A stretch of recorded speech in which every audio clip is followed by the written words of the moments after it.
So today we're with presidential candidate Fred Karger. Mr. Karger, would you like to begin with a statement about yourself? Well, sure, yes. Good morning or good afternoon, wherever you are. My name is Fred Karger. I am an independent Republican running for President of the United States. And you might not have heard of me. I've been going by the nickname Fred Who because I am a very first-time candidate running for political office.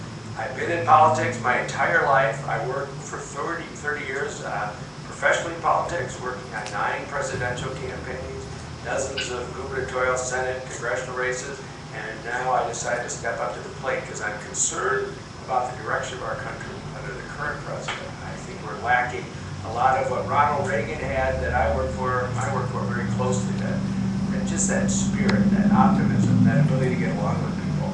And then I'm also very concerned about the direction of the Republican Party. When I grew up in the 50s and 60s and got my feet wet in politics, it was a very different Republican Party. It was a party of caring and understanding that wasn't so hung up on all the social issues and divisive. It welcomed everyone in. And thirdly, as the first openly gay candidate in history, I'm very proud to do that as a Republican, because the Republican Party is that party of civil rights, and certainly was until a few of the bad eggs in the Democratic Party, like Strom Thurmond and Jesse Helms, came over, and others, and things kind of shifted. So I wanted, I believe in the two-party system, but I think it's very important that we have someone leading this country and leading the Republican Party who has the ability to get along with Democrats and get things done and get this country out of the malaise that it's been. In your life, you've had a remarkable career. You've been a successful businessman, you've been successful in politics, and you're an extremely influential activist. Why now? Why decide to run for president now? Well, I got this idea when I became a gay activist, and I have kind of an interesting life.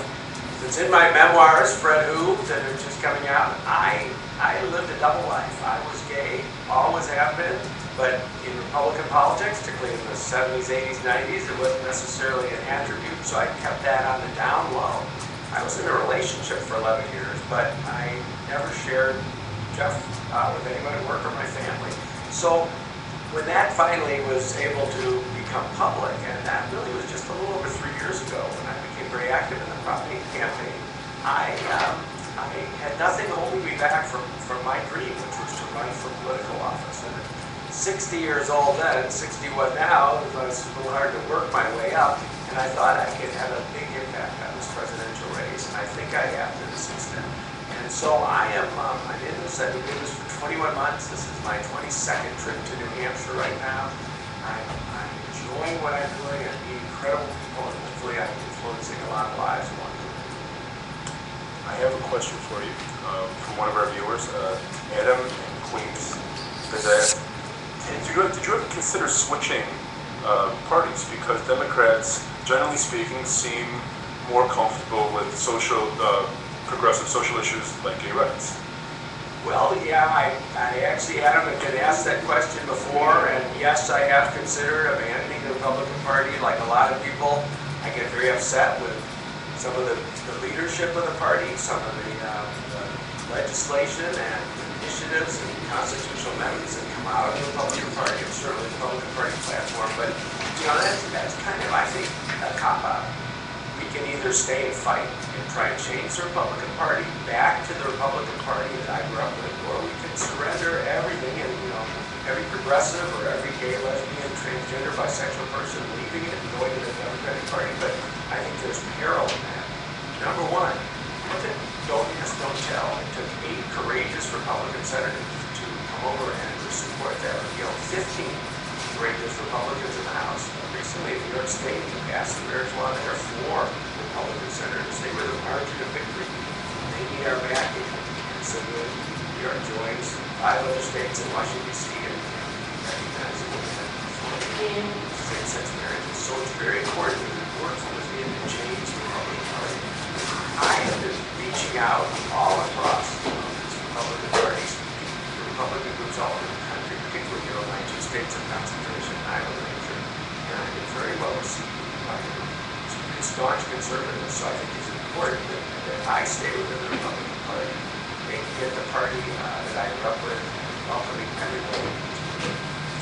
A follow-up from me. Do you ever find it difficult difficult to be a member of a party where, not a large faction, but there is a faction of members of your party that don't accept you? Is that been difficult for you? Well, sure. You know, it's not unique to the Republican Party. I actually have been very, very fortunate. I've been welcomed at the highest levels of the Republican Party. The day before I filed as the first candidate, serious candidate to file back in March of this year, I was in the office of Ryan Supremus, the chairman of the National Republican Party, the vice chair, Sharon Day, and Jeff Larson, the chief of staff, the three of them greeted me and my communications director, in their offices, apologized because they had not invited us to one of the early meetings. Said, I just hadn't heard of you, but you'd be invited every week. You'll be available, all the research and all the staff here are absolutely available. We use their voter vault for our precinct walks here in New Hampshire. They welcome me. They've been completely accepting, as has the state Republican parties at governor, Iowa, New Hampshire, little bump with Florida recently, and South Carolina, every one of them. Where I've run into problems are with these outside groups, these third-party groups, like the Faith and Freedom Coalition of Ralph Reed, who threatened the president in Iowa, CPAC, Conservative Political Action Conference in Washington, Stephen Clinton, who's with these non-Republican organizations. So my beef is with those. Conversely, the gay and lesbian organizations nationally have shunned me, not invited me to speak. One instance, I was invited to speak at a LGBT organization, and a welcoming reception. I got there with my speech prepared, and the whole program went on without me, and they said, oh, you know, we changed our mind. And so, you know, I'm hitting some walls from the left and the right, and it's hard. I have to be honest about that, but I anticipated that. I look back to Congresswoman Shirley Chisholm, who was a great inspiration to me. I was around in 1972 and active in politics when she ran as the first African-American to ever run for president of the United States, and she did it as a woman. But she had a leg up, and she was a sitting member of Congress in the second term, completely shunned by the black community, by the mainstream media, by the trade organizers, and she had it a lot tougher than I did. So, you know, I'm a pioneer in this as the first out-of-date candidate to ever run for president, and so I expected some of this. It's not easier, you know, when it does happen, but hopefully the next person who does this will have it easier. One more follow-up I would add before we go on to the next question is the Republican Party that you grew up admired, the Barry Goldwaters and the Ronald Reagan, sort of in the 60s it seemed, and into the 70s it seemed, what a person wanted to do with their own life was a personal freedom and a personal choice. For some reason, there's been a major shift where it's suddenly what a person does in their personal life has become a major part of policy and running for office. Why do you think that shift happened? Well, you know, I guess I could blame Ronald Reagan somewhat, although that's not him at all.